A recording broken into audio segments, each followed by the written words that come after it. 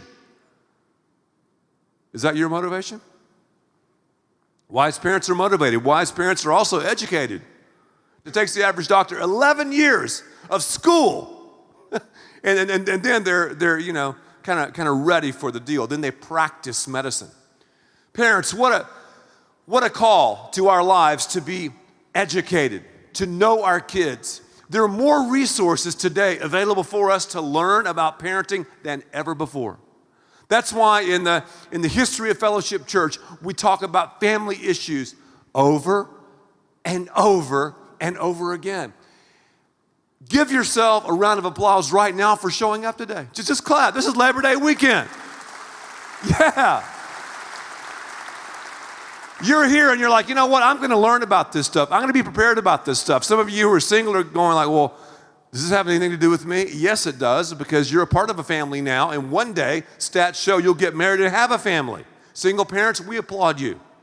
Nuclear families, we applaud you. We have families, all types, all stripes. Thank you for being here. But what's crazy is, at Fellowship Church, we have anywhere from 40 to 50,000 people who attend our church once every 6 weeks. That's not cutting it. And the reason I'm doing this series is I want to give you the 411 so you don't have to dial 911 later and say, hey, my family is totally screwed up. My husband, he's here and there. My wife, she's there and here. And my kids, oh man. This will save you. God's word wants to save us the heartache and the pain of doing life our way compared to doing life His way. I'm here to tell you God's way works. It works. Don't waste your time, young people. Don't say, well, I'm going to sow my wild oats and about a decade later I'll pray for a crop failure. No. Live for the Lord now. Parents, students, we've got to have the right motivation. We've got to have the right education. I'm talking about knowing the Word and giving the Word out. And also, we have to be dedicated. Think about a great doctor. 24/7, this man, this woman, boom, they're ready. They're ready to go. They are on point. They want to treat you and help you. Are you motivated? Are you educated? Are you dedicated? Do you have that commitment? Even when you don't feel like it, even when you're in a bad mood, are you saying, I am dedicated. I realize God has placed me in this position to help my kids' condition. Because, parents, we have to put ourselves under the authority of the great physician, Jesus. Then we teach our kids to put themselves under our authority.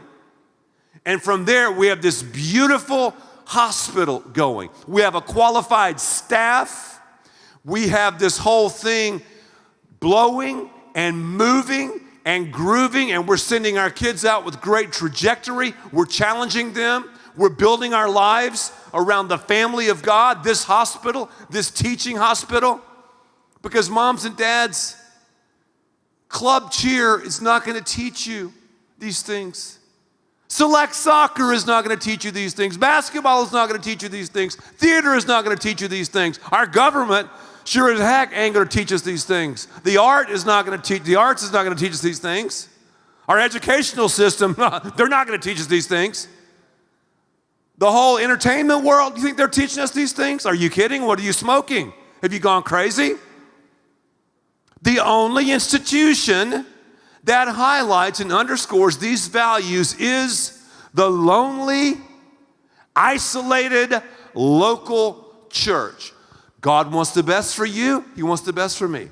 We either do it God's way or we don't. And if you think you're big enough and bad enough, cool enough, smart enough, hip enough, yeah enough to roll the dice and do it your way, go for it. But I can give you thousands and thousands and thousands of names of people I've counseled with, I've taught to, whose lives are totally in the deep weeds because they did the family their way and not God's way. And I'm sick and tired of dealing with so many families who were so messed up and who have no clue about what's going on, and the people who need to be here this weekend aren't. They're not here. And one day they're going to call us up, oh, I got a 911 situation.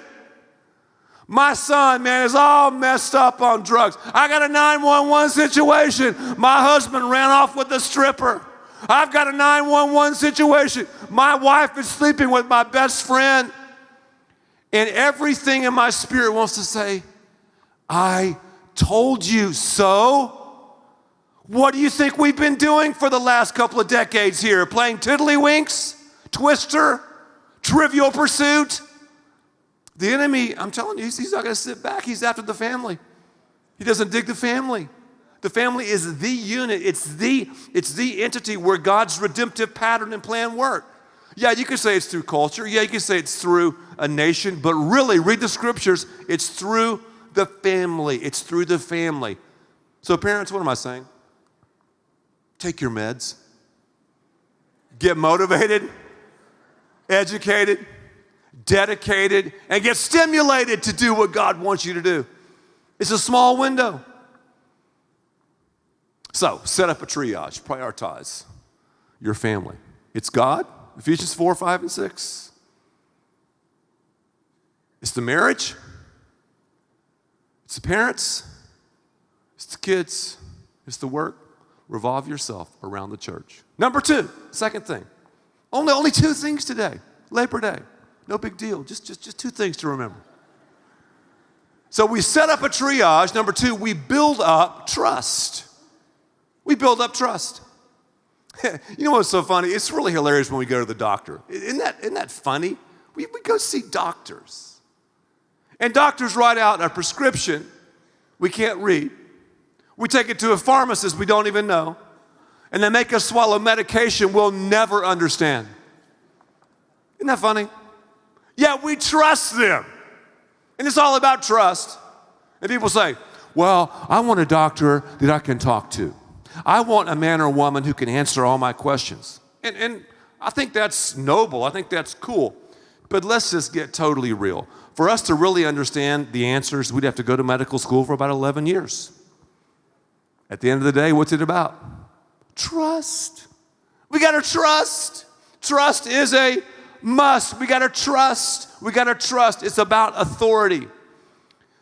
I deal and see more people with more authority issues today than ever before.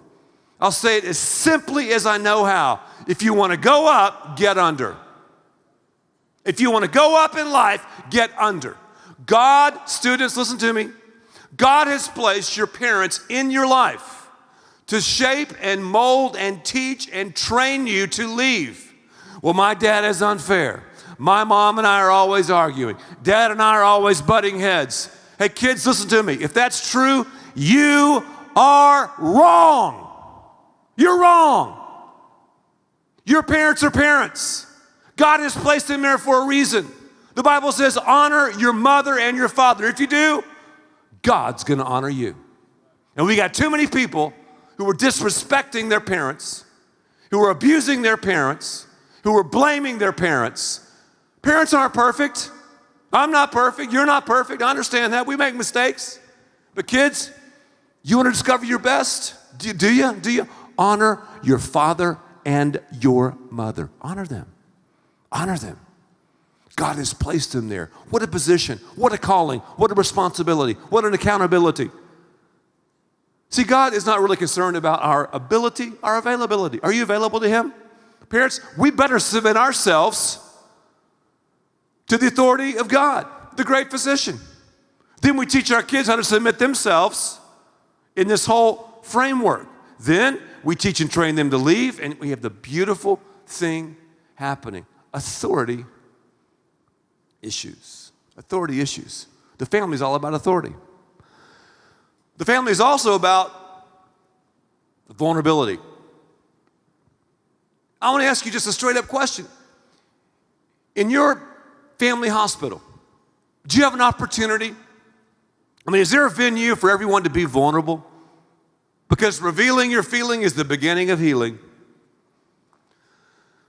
Recently, I had a colonoscopy. Don't be embarrassed. Everyone has one eventually. It's like, well, I can't believe you said that. It's a medical term. You know what it is. It's very invasive, highly embarrassing. And sometimes I want to ask, hospitals why they do certain things. Have you ever wondered that? I check myself into the hospital, just a little procedure. They knock you out, thank the Lord, before they do it. Mr. Young, put on this gown. Who in the world designed the hospital gown? They were on some serious mind-expanding drugs. I mean, it's so embarrassing. They said, okay, walk in your gown over there to the bed, and get into the bed and wait. You just wait. I love the waiting game that doctors play. Wait.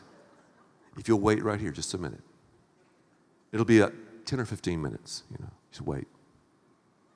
And you're looking around going, I wonder why he's here.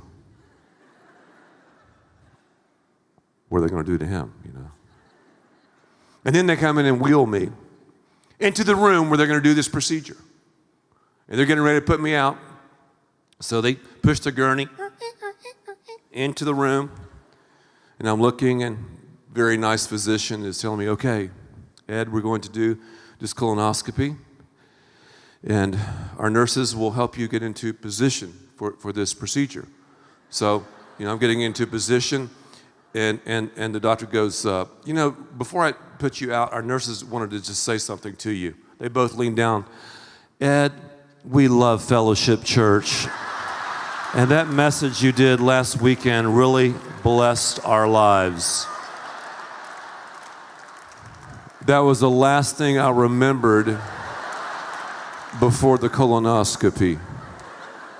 Don't talk to me about vulnerability.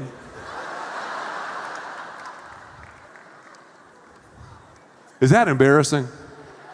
But you know what? That doesn't mean anything to them. They've seen it all. Who cares? That's what But as a family member, man, we've got to be vulnerable. We've got to put it out there. We've got to have that venue and menu to say, okay, here's my junk, here's my food. It might be molded. Here's all of my warts and all. I put it on the table. And then wise family members communicate, you know what, we're with you. We're with you. We're a part of the staff. We want to help you. We're on the same page. And wise staff members understand the teaching hospital, and they understand getting help, and they minister to those of us who need it. So it's about vulnerability. Wow. Authority, vulnerability, accountability. Wouldn't you say it's about accountability? Great hospitals have accountability. There's got to be accountability. There's a business side to the hospital. I talked about the business plan that God has for the family last time. I challenged you to do 3 things as parents. Number 1, I challenged you to delegate. Number 2, I challenged you to investigate. Number 3, I challenged you to watch your kids elevate. Delegation without investigation is merely relegation. It's easy for me to delegate and relegate. And I've been trying to put this into practice in my own home. My wife and I have 4 kids and 6 dogs. Our dogs are the size of cattle. And you know what dogs produce when they're that big? All over the yard. So about every 24 hours, we have to, poop scoop. I have a big old shovel like they used to use back in the circus behind the elephants, just to shovel it. I turned to one of my kids. I won't call this child by name. I'll give you his initials, EJ. I said, EJ, I don't want to embarrass anybody. I said, EJ, take the shovel and shovel the poop. So he went around the yard, shoveled it. He was done pretty quick. And I go, wow, that's fast. I said, EJ. I didn't want to do it because I had to come here and study for the message this weekend. I said, EJ, you know what? I'm going to see what kind of job that you've done. I could tell he was like, okay.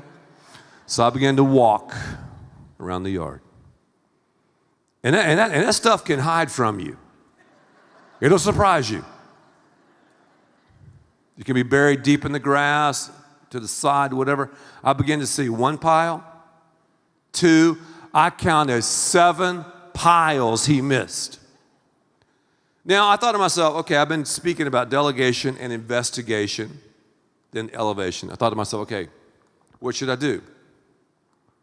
Then it occurred to me, I know what I'll do. Collect knowledge. Collect knowledge. I challenged you last time. I said, parents, buy your kids cell phones as young as possible. And make sure you get a cell phone that you like, because it's the best disciplinary tool ever. You'll take it from them very quickly when they mess up. And again, you'll be able to use it. It'll be awesome. Also, I challenge you to do the 9 o'clock p.m. rule. Collect all technology. What the hecknology, recnology. Collect it all at 9 o'clock p.m. from your kids. But what about their privacy? They own it. What? Who paid for it? When they're old enough to have their own house, pay for it themselves, then, they can do it. But no. It's yours. You own it. So I said, EJ, let me have your cell phone. Dad, no, listen. I didn't see it. It was down deep in the grass. I said, EJ, anyone can see this. You did not do it thoroughly. Let me have the cell phone. Let me have the cell phone. Boom, took it, put it in my pocket. Dad, I'm sorry. And everything in me wanted to go, you know what? I don't want to deal with the drama and trauma. Here's your cell phone. Okay, clean up the dog poo. I didn't. I kept it. And I returned it to him last night. I'm telling you what. Tomorrow on Labor Day, because we labor on Labor Day, when I say, EJ, grab the shovel, my brother. He will be looking for every bit of dog poo under the sun. So there's a business side to parenting. Make sure that the consequences match the crime. You know what happened to my friend, that bully at that school that threatened me? That was traumatic. I tried to stay away from that guy the whole year. He was in another class. He wasn't in Miss Blackwell's class. I was scared to death of him, man. Evaded him. He would kind of make eye contact with me. I'd be like, wow, We would sometimes have recesses together with all of the grades. I would stay on one end. I'm like, man, I hope he doesn't show up to me. Curly hair, steel blue eyes. Man, this guy is big. I don't want to mess with him. My parents, though, again, realized it was a non-medical emergency. And my father took me down in the basement. We put the boxing gloves on. He says, son, your grandfather knocked out the guy who knocked out the world champion. Let me show you some moves. So Dad and I went after it. Now, if you got a problem with that, don't email me. Email my father. He's also a pastor. Second Baptist Church, Houston, Texas. That's right. For the television audience, Second Baptist Church, Houston, Texas. He said, Ed, you got to stand up. I understand, the administration sees this and that. You can go to the teacher or whatever, but if you're on the playground, someone picks on you, you got to go after him. You fight. The last day of school. The last day of school. I'm thinking to myself, okay, I've evaded the curly-haired guy with steel blue eyes the whole year. This is awesome. I'm walking out, and I haven't seen my mother's Impala. I can see it down the hall. I'm like, yeah, And I'm walking with my books, and a bunch of kids are coming my way down the hall, down the red tile hall, we called it. And guess who was leading the pack? The curly-haired guy with the steel blue eyes. And he looked at me, and I walked past him. He just pushed me. Boom! My books hit the floor. I remember looking down at those red tiles, and I said, let's get ready to rumble. I turned and I took the guy and I administered to him every move I'd seen on professional wrestling. I was coming off the top ropes, boom, headbutt, take this. No, I didn't do all that. I'm joking. I did punch him a couple of times. He was crying. I said, you picked on me all year. And I'm tired of it. And then they grabbed me, took me to the principal's office. Bad boy, bad boy. I mean, I'm a lover, not a fighter, but I don't know why I told you that. Who knows why? But I did beat the kid up, and I'm glad I did. That's the point. I'm glad I beat him up.